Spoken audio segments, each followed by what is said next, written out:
Is your child spending too much time on screen? And you thought to take away your kid's iPad as a punishment? Might be making it worse. Let's talk about screen time, meltdowns, and what actually works. Parenting Unplugged is a raw, real, and refreshing take on modern parenting without the filters, sugarcoating, or guilt. Hello, screen-weary parent, exhausted caregivers, and anyone who handed over a tablet just to finish a cup of tea before it turned cold. Welcome back to Parenting Unplugged, the podcast where we ditch the guilt, embrace the chaos, and find that sweet spot between survival and intention. I'm your host, Tia Grace, and today we are diving into one of the most researched topics out there: screen time. How to find the balance without losing your mind, because let's face it, screens are everywhere and they can help, but too much of it suddenly turns your child into a very angry, demanding gremlin screaming at you, "Just one more episode," with the energy of a caffeinated squirrel. And the meltdown that comes after when you take the tablet away? Don't even get me started. Today, we are going to explore what the science really say about screens and young children, look at how screen time affects sleep, behavior, and development, and we will share guilt-free, realistic tips to use screens in mindful, balanced way, and learn why it is not good to use it as a punishment or threat.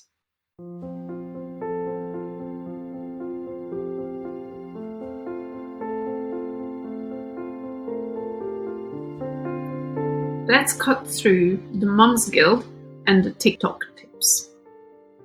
What does the actual research say? First off, screen time is not all evil, but how much, what kind, and when it's used, that matters a lot. So here is what we know. According to child development studies, excessive screen time can replace imaginative play and real-world problem solving. It reduces face-to-face interaction. These are social skills that kids need to learn. It also delays language development in toddlers. It also contributes to behavior issues and reduced academic performance. And then there is the scary stat. The average preschooler reportedly watches 3-4 hours of screens per day. That's over 1,000 hours per year. These hours are not spent playing outside, talking with you, or creating something, or just making mess with glitter. It's a little scary to think that too much screen time can rewire a kid's brain to expect fast-paced stimulation. Most screens deliver content at a 24 to 30 frames per second, each moment filled with rapid scene changes, bright visuals, and instant gratification. Compared to that, real life, for example, building a Lego tower, waiting your turn in a game, or having conversation, can feel slow or even boring. Over time, this can affect attention spans and make natural play seem less rewarding. Children's shows with lots of fast cuts and visual shifts can overwhelm young brains and reduce their tolerance for slower paced, real-life experiences.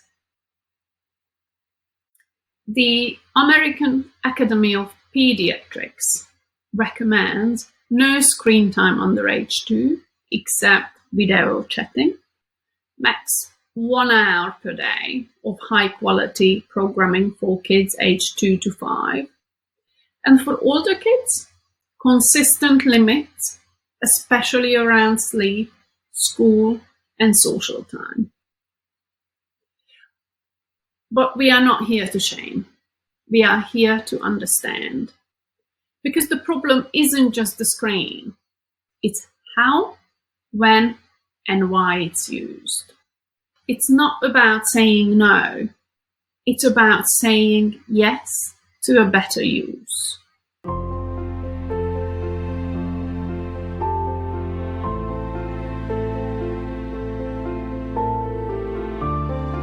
Now, let's talk about bedtime. Have you ever noticed that after screen time, your child is bouncing off the walls as if they drank a double espresso? That's not just your imagination. Screens, especially within 2 hours of bedtime, mess with melatonin, the hormone that helps kids wind down. The blue light tells their brain it's still daytime, and instead of yawns, you get laser-powered ponies zooming across the hallway. And it's not just what they watch, it's when and how. Even calm shows stimulate the brain too much before sleep. Kids lose exposure to natural cues like dim lights and soothing routines. And longer screen time means shorter, lower quality sleep. I remember once my daughter told me that her bedtime show helps her relax. She then karate kicked her way across the room, yelling, "I'm a unicorn ninja!" Yeah, super relaxing. Didn't fill me with confidence.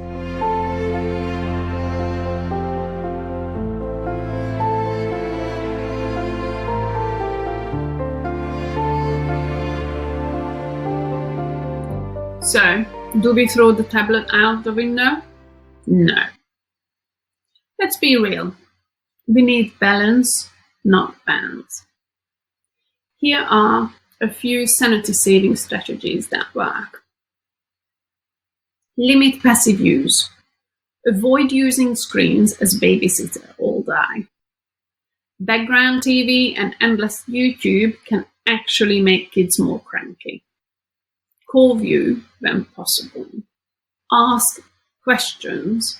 Talk about the show. Make it as an active engagement so they can learn. Avoid screens before sleep. Aim for a screen-free buffer of 1 to 2 hours before bedtime. Make it predictable. Create a rhythm like after snacks, 30 minutes of show, then outdoor play. Predictability soothes the nervous system. Screens in shared spaces. No screens in bedrooms. It's linked to poor sleep and overstimulation. Choose quality over quantity. Shows like Bluey or Daniel Tiger are very different from endless unboxing videos. No trauma discipline book encourages involving kids in these limits. Instead of banning screens suddenly, involve them. Say something, what do you think is the fair amount of screen time? Then guide them towards a healthy boundary. When they help shape the rules, they are more likely to follow them. I'm not going to lie, the first couple of days will be hell. Even if they agree to the new rules, it will be like they are coming off some sort of drugs. You need to stay patient. Hold the boundaries, even if you just want to scream and give in. Do not. If you give in, you will need to start from scratch again. As they know, if they scream and have a meltdown, you give them what they want. After a couple of difficult days, they realize you mean business, and you will see your sweet little angel returning. I remember I had a create a family rule session with my kids. We all sat down. They were so helpful creating it and cutting down screen time. They happily agreed, and then 5 minutes later asked for the iPad. And I said, well, we agreed 20 minutes per day, and you already watched 20 minutes today. She answered, but Bluey is my friend. I told her, sorry, Bluey needs to wait until tomorrow. The biggest and loudest meltdown hit me, with flying toys across the room. But a couple of days later, it was already easier.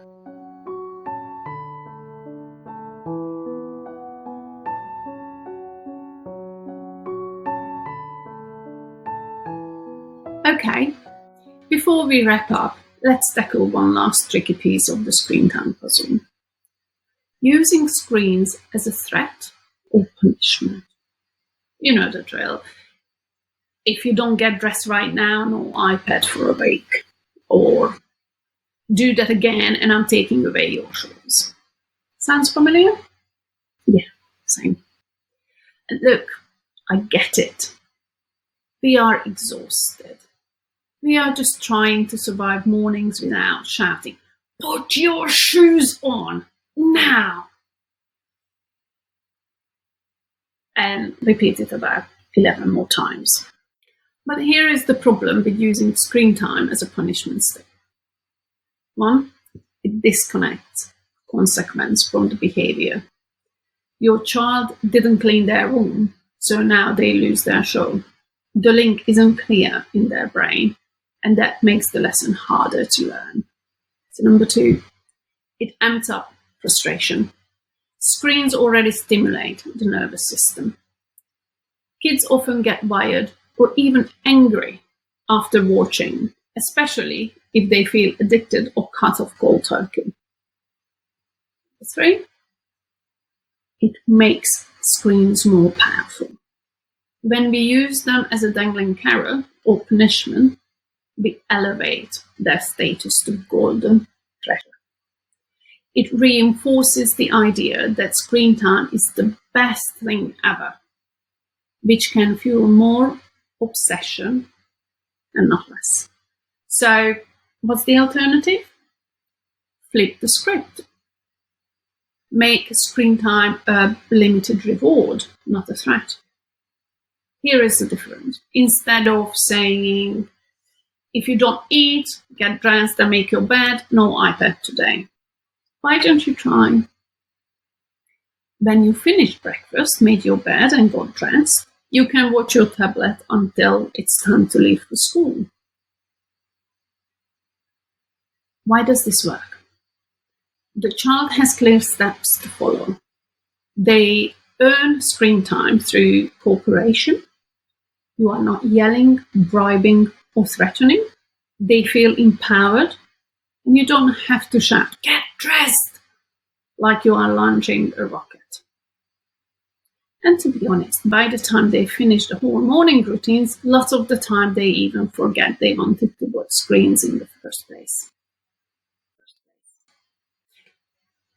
I remember the first time I tried this, my daughter had her breakfast, cleaned her teeth, made her bed, and was fully dressed before I even finished my coffee. Magical. And I didn't even raise my voice. Nowadays, they are so used to not having it in the morning that they don't even ask. They just get on with their morning routine.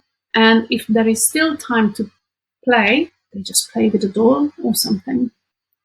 So, morning iPad or screen is not necessarily part of our life anymore. One tip, use small, consistent rewards, not massive binges. Think of 10 to 15 minutes of favorite show in the morning or 30 minutes after school. Enough to feel like a treat, but not enough to throw their system out of whack. And always keep screens as part of predictable rhythm, not spontaneous reaction to behavior.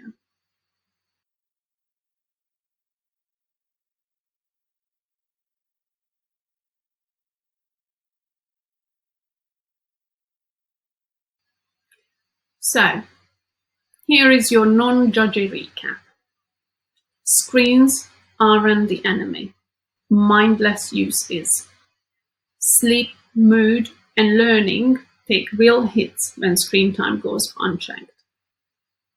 Kids thrive on connection, creativity, and clear boundaries. And letting them watch 3 episodes while you fold laundry doesn't make you a bad parent. It makes you functional. You are not alone. You are doing your best.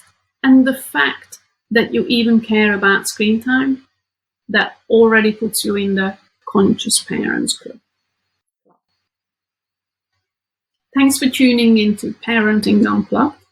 If this episode helped you to breathe easier or give you a new screen time script, please share it with other tired, tea-seeking grown-ups.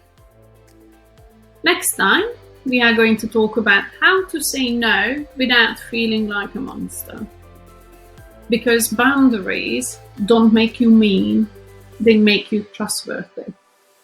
Until then, stay kind, stay consistent, and keep surviving. You got this.